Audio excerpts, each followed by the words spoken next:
All right. Hey, what's going on, good people? It's Gardner Douglas, your Oyster Ninja. Man, I ain't saying that in a while. And we're here with Richard Hartog. Did I pronounce that right? You did. Cool. And you are the owner of the best. Well, we're gonna find out if it's the best beer, man. It's a lot of talk about it. Rocket Frog Brewery. Yeah, so it's me and my twin brother David own Rocket Frog. Okay, nice. And Yeah. Rocket Frog is where, man?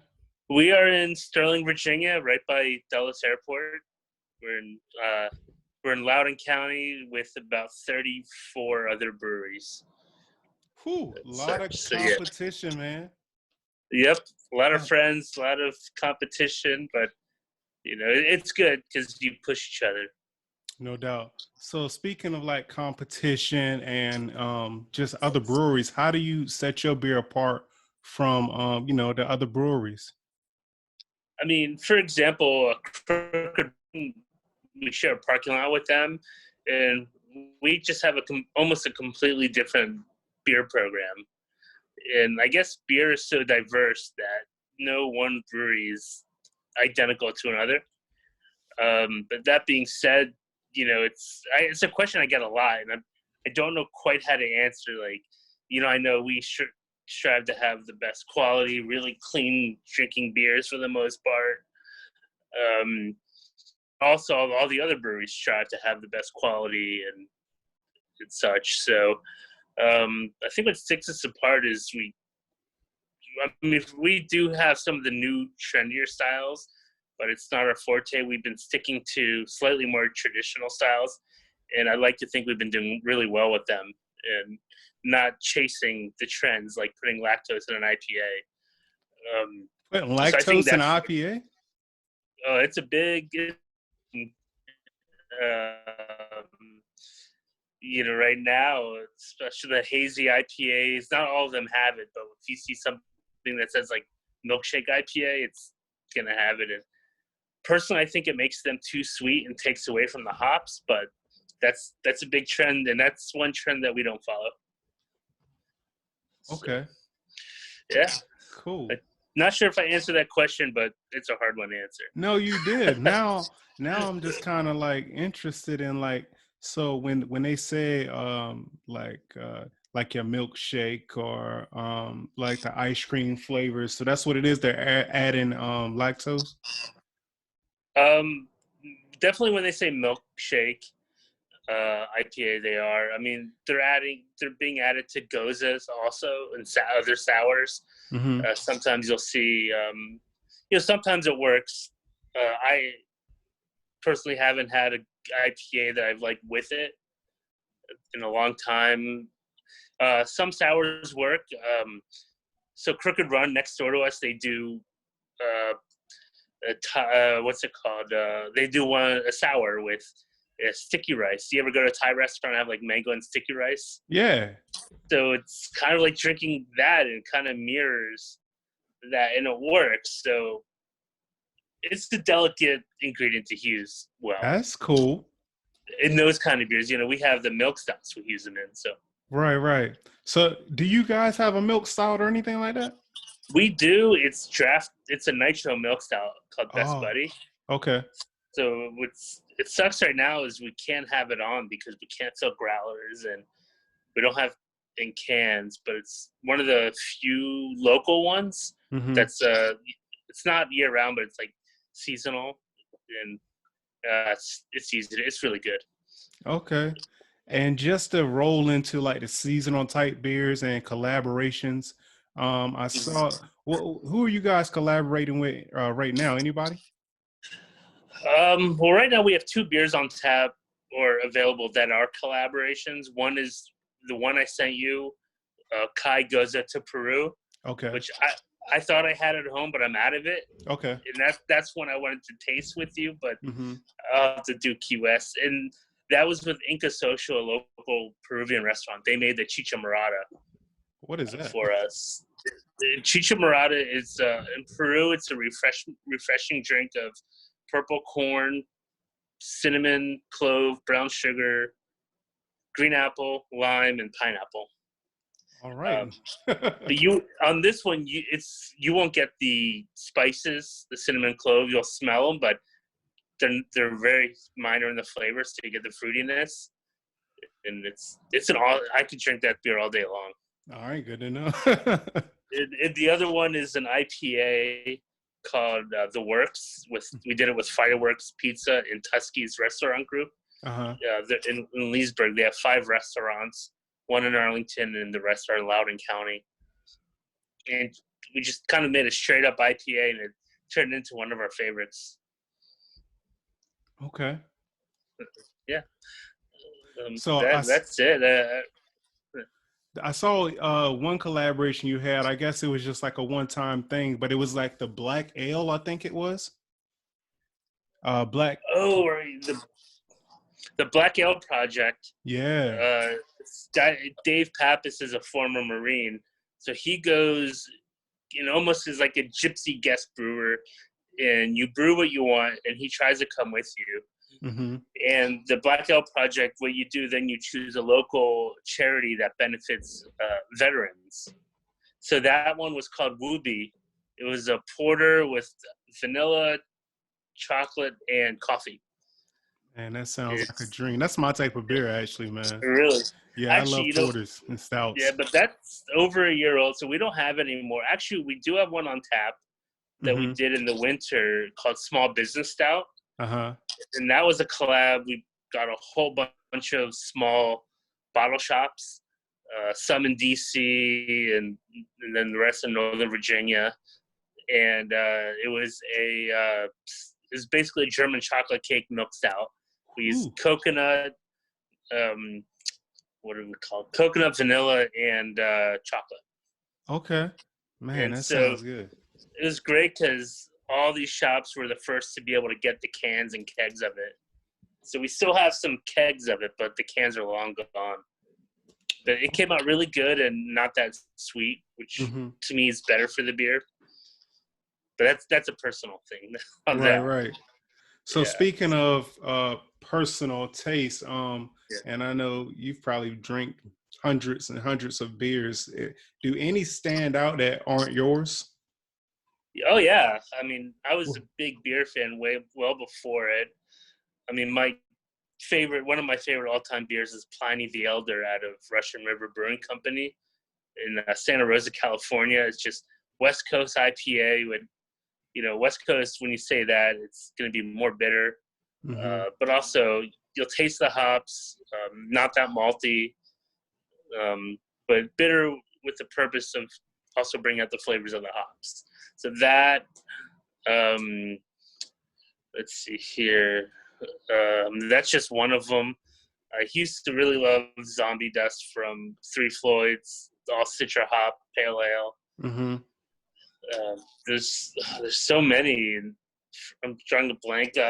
AleSmith out of San Diego has Speedway Stout in variants. It's a coffee stout at, I think it's 10%.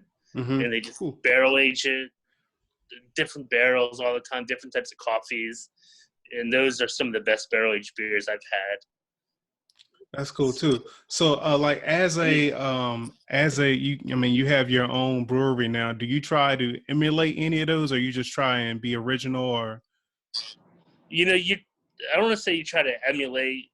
You want to be original, but our brewer and I, my brother, when we talk, we kind of just describe, like, especially early on, what kind of flavors we wanted in our beer. So when we get to tasting the Angry Alice, like, that's kind of an ode to the West Coast. But so just, when you talk about what beers you like and what we want to make, you just end up having something in the same genre, in the same mold as the beers. Anyway, so I wouldn't say emulate as much, or inadvertent emulation, I guess. I don't know. Right.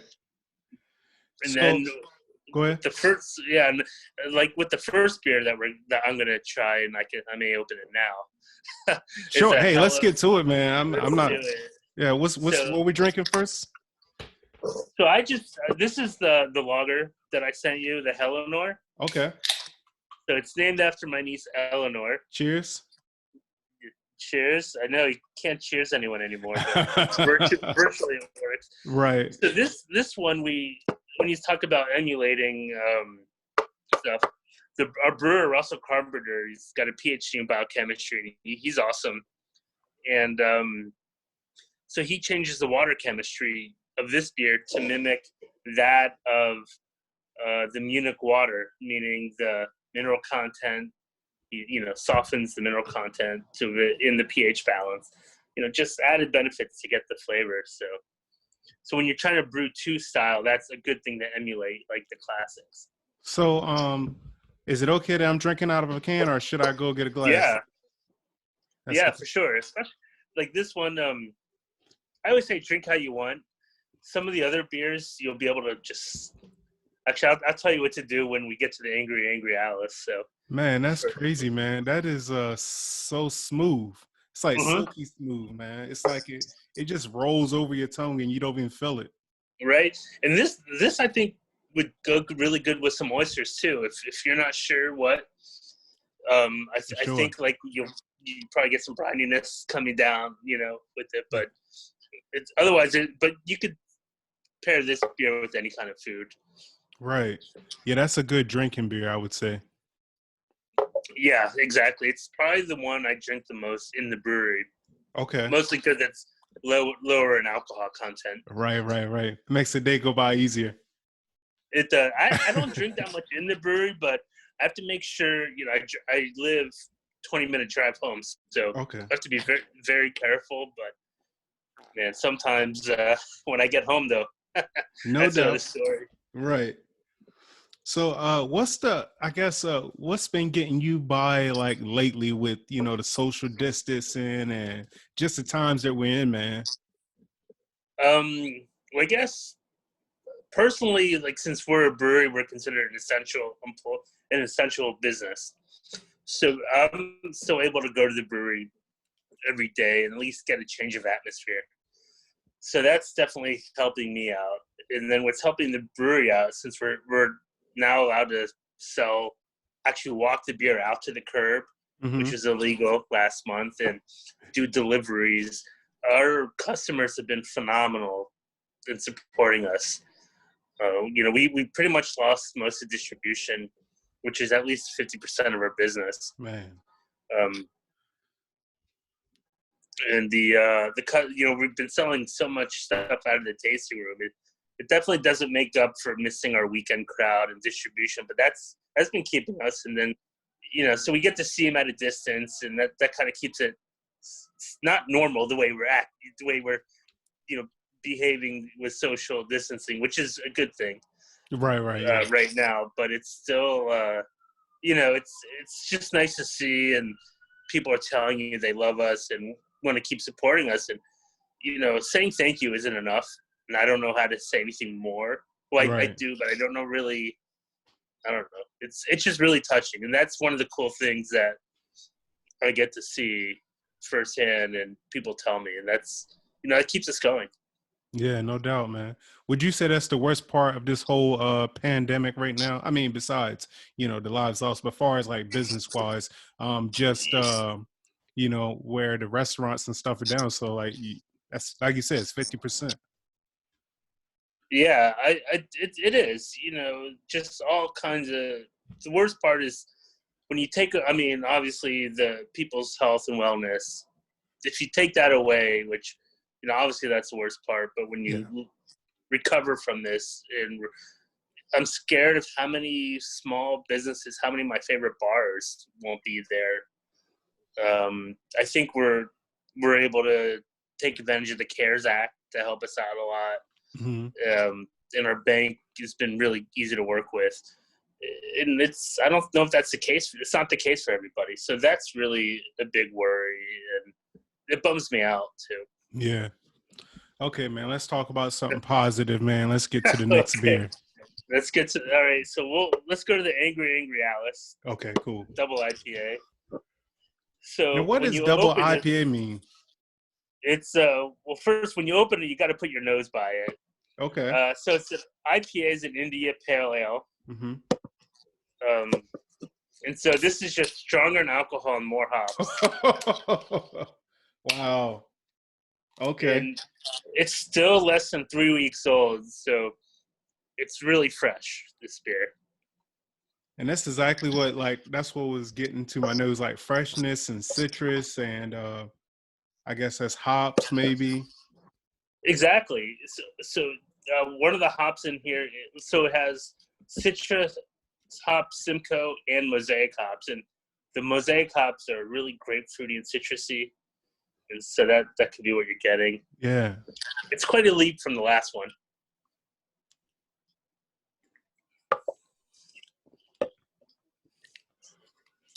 Wow. It just keeps going. Do you like IPAs? I like them all, man. I prefer like porters and stouts because when I drink beer, I try to just drink like one or two. So the porters and stouts keep me there, and then like next it would be the IPAs where I can just have one and kind of coast it on in. Right. But that's that angry Alice, man. It's like the flavor like keeps multiplying. It's like you get that initial, and then you hit another bump of flavor, and then you get that last little bit all the way. So it's crazy, Right. man. It's like you get some of the bitterness and then the citrus and then some candied sugar or candied orange at the end. And this is my favorite beer that we have. Wow. I don't really drink it much at the brewery because it's 8.8% and trouble. Yeah, trouble. So, funny story. The first time I was at a bar and they had it on tap, I had 5 of them, and ooh. Then I stood up. I was like, "Oh my god!" And right. I was so hungover. I Ubered luckily back and forth into DC for it, but I learned my lesson the hard way. Right. What's the picture you got up on the wall? That's some monkey drinking some liquor. I think I don't know what it is. I just thought it was funny. Okay. All right. Easy enough. Just wondering. Some girl I know, she put a googly eye on the monkey. No doubt. No doubt. Yeah. So I keep it pretty light around here. It's a kind of cool story how you guys came up with the name Rocket Frog, man. I'm from the Eastern Shore. Oh, are you? Yeah, I'm from like maybe 15 minutes from Chickadee. Oh, cool. Yeah. Yeah, it took me a while to realize like there's some really good oysters out of there. Oh yeah, for sure. Man. Yeah, like at first I always thought it was kind of just like bay oysters, like you get, or almost Gulf oysters, kind of more meaty and oily. Mm-hmm. But man, there's some really good oysters out of there. No, I was spoiled when I was on the shore, man. Didn't even know it, man, because the Eastern Shore is a peninsula. So on one side you got the Chesapeake Bay, and the other side you got the Atlantic Ocean, and then at the tip of the shore, man, it's just like, I guess where the the bay and the ocean meets, it's just some beautiful oysters, man. That flavor is so complex where you can taste the saltiness that's not overpowering, and then you can taste the sweetness also. So some beautiful oysters out of the shore. But do you want to tell the listeners how you came up with Rocket Frog? Yeah, so I guess on Wallops Island, Virginia, right by Chinkatink, is where NASA launches. They probably have the most rocket launches in the world, by number. And there's a launch September 6, 2013, where a remote photographer was going through his photos after the launch. And he's like, what is this? And he zoomed in and realized there was a frog photobombed the launch. I guess the jet blast, the rocket blast kind of propelled it into the air. Right. And such. So as a joke, I named my fantasy football team Rocket Frog. And a couple years later, we're trying to figure out our brewery name, and nothing was working. So I was changing my roster, and I emailed David. And I was like, hey, how about Rocket Frog Brewing Company? He's like, sure. That was easy. Yeah, and then it happened we're twins, and it happened 23 minutes before our birthday. Nice. It turns out, in Virginia, and also the people who made it, Orbital ATK, now Northrop Grumman, are a mile and a half from our brewery. Nice. So we really taken on the name. We see the Northrop Grumman and the flight engineers all the time. Right. And I went to a launch last year, actually. Okay, cool, man. That's real Yeah. cool. I was trying to pull up the picture, but I guess it's not coming up for me. Oh yeah, our website 2 days ago all of a sudden was down. Like I don't know. Said I should have had received an email about the ISP, but it's a whole thing. Right. So, yep, that sucks. I guess if you Google Rocket Frog and CNN, that will come up. And what's crazy is I think I kind of like remember when this was going on. Oh, right. Man. Yeah. It's funny. Can't get it. But I think it's great, and so we get so many people from NASA in, and they're space enthusiasts, and I've learned an awful lot about the industry. Do they get it automatically like Rocket Frog? Yeah. Okay. Definitely the space people. Right. But, most people don't until you tell them. And I mean, it's a goofy name, and that's part of the reason why I really like it. So what's our next one, man? So let's go to the one you want to try the most, or one of the ones, the Wallops Island Brown Ale. Yeah. So, I mean, I know the other ones you don't have to open if you don't want to, because they'll be big. You do what you want to do. But the other few after this are going to be sippers, so be careful. But so so this is a Wallops Island Brown Ale named after what we were just talking about. We won a Great American Beer Festival medal with this. Wow, that's big. 4 months out of the gate, we won it. 4 months, so that's got to be like setting the tone for something major, man. Apparently, it was the second fastest ever, but some of it's luck just when we opened, but it's also skill just because our brewer Russell is great. This beer was his baby. Right. His brainchild. So, cheers. Uh-oh. Oh, there's... Can you see it? I do. Yeah, it's crazy. The little frog, man. Yep. Wow. So this beer is good.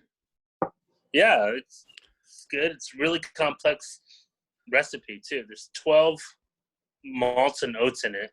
And a couple different hops for some flavoring. So I think from when we were talking, this is one that you wanted to try. Oh man, that's real good. I like that. Very impressed, sir. Stop it. Or keep it going. Keep it going. Hey, you know what happened? I was on YouTube and I was looking at your brother's like a film guy. Yeah, my brother Peter has a video production company. Right. So I was looking and I saw I think it was episode 1 or episode 101 or something. And the beer went, I guess it came up wrong or something and you spit it all out. Yeah, that happened. I think that it went up my nose and out, and he used it. So sorry to bring it up, man, but it was so funny. Like I was at work and I bust out laughing, man. Oh, good. Yeah, I think there's a few incidences of that happening throughout the series. So my brother and his business partner, there's a 22-part series, 3 to 5 minute little shorts they did following us. And at the time, I was kind of annoying, do I have to set up these shots? But it's really awesome to watch now, especially now that we're coming up on 2 years being open. It's not many people have kind of a visual timeline like that. Yeah, that's special, man. Have a look back on it, and you can play it at the brewery and everything. It's pretty cool. Yeah, no doubt. So my fault, man. I was looking for that. What'd you say was in this? So it's just 12 different malts and oats. So what does that mean? 12 different malts? What does that mean? So a lot of the flavoring for beer, aside from the yeast and hops, comes, and the coloring, for example, comes from the malts. So there's a lot of chocolate malts, dark roasted malts in here, some caramel malts. So I guess what Russell did was, I mean, he perfected this recipe at his last job. Mm-hmm. Too. So just kind of messing with the ratios of all these, and the oats kind of give it some body to it without adding that much flavor and such. So yeah. And you said this was the one, the Wallops Island was the one that won all the awards? Yeah. Wow. That one's won Great American Beer Festival bronze medal, which was amazing. That was nice. So in a competition, what do they look at? Like, how do they judge? Like, so it's a blind judging, and they're basically looking. So this was in the American Brown Ale category. So I guess that's, you go from a traditional English brown and add a little more malt backbone hops to it, and I guess that's what they look like. But it's judging's kind of weird. They have these guidelines they have to abide by, but it's still subjective. And then somebody could have been tasting, 15 different beers judging before they get to yours. So gotcha. I've seen score sheets that make no sense, and a part of me is like, man, did they have the right beer, or right, or do we fuck something up in sending it? Right. Pardon me. Don't say no. You're good. Don't say anything. Just keep moving. Right. Like, keep your head down. Maybe they won't catch you. Yeah. Well, no. It is what it is. But it's pretty neat to see the results. Like a good judge, because the BJCP is like Beer Judge Certified Program or something. Good judge. The competitions will mail back your score sheets, and a good judge, whether they like your beer or not, will give some pretty good feedback, and that's always cool. And more important, Russell really likes to see that also. Okay. So are you do you guys always enter like different contests and stuff like that? We do. We entered this past GABF. We didn't medal, but 2 of our beers made the finals. Okay. There's so many breweries and so many beers also, so it's really, first start with a really good beer, and then it's a crapshoot, I think. Right. And then we entered the World Beer Cup this year. That was coinciding with the Craft Beer Brewers Conference, which was supposed to be in San Antonio in a couple weeks, but it got canceled. Yeah. So that's we had a couple of beers we were really looking forward to see how they would do. Oh man. But bummers. Yeah. Anyway, so I got a couple more beers and all right. In 10 more minutes. No doubt. So I got what I got here is the Peru. Okay, so that's the one I wanted to open. Okay. I don't have it. Oh. Okay.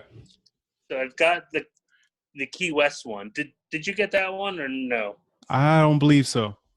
Okay. Well, I'll put that on the side for now since I'm actually doing another drinking thing in a little bit. Okay, that's gonna be fun. This is really good, but it's really heavy on the key lime. And it'll kill my palate. Huh. So that one you have won't. Okay. They have the same base beer as Zagoza, which is a German-style tart sour ale, kettle soured with lactobacillus, and then it's got coriander and sea salt. Okay. And then for that one, we added the Chicha Morada in there. So this one I'll get to. I put the label on by hand on this one, and it didn't come out too straight. Hold on 1 second.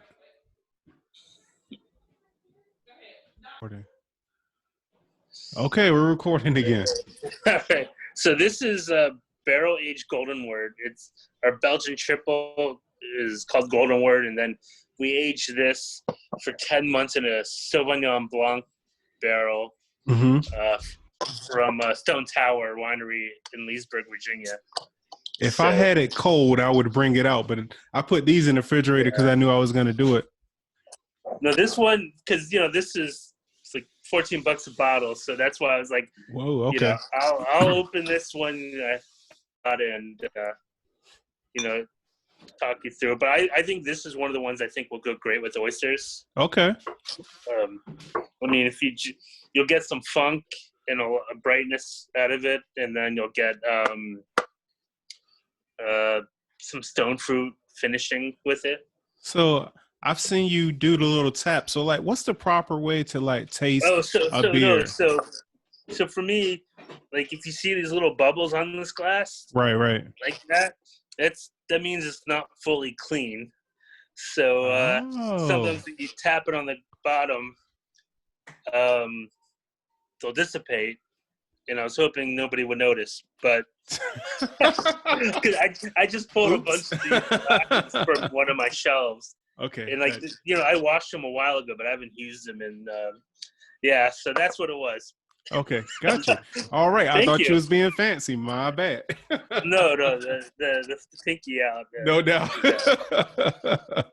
Cool, man. I appreciate you taking time and talking with the Oyster Ninja podcast. And hopefully, once we get back to our regular scheduled life, we can do that oyster and rocket frog thing, man, and make it happen. I would love that. I would absolutely love that.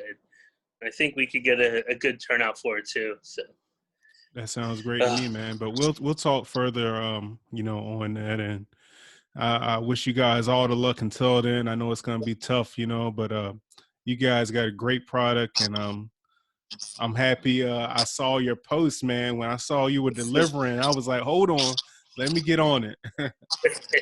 Right, and I mean, doing whatever we can to survive right now.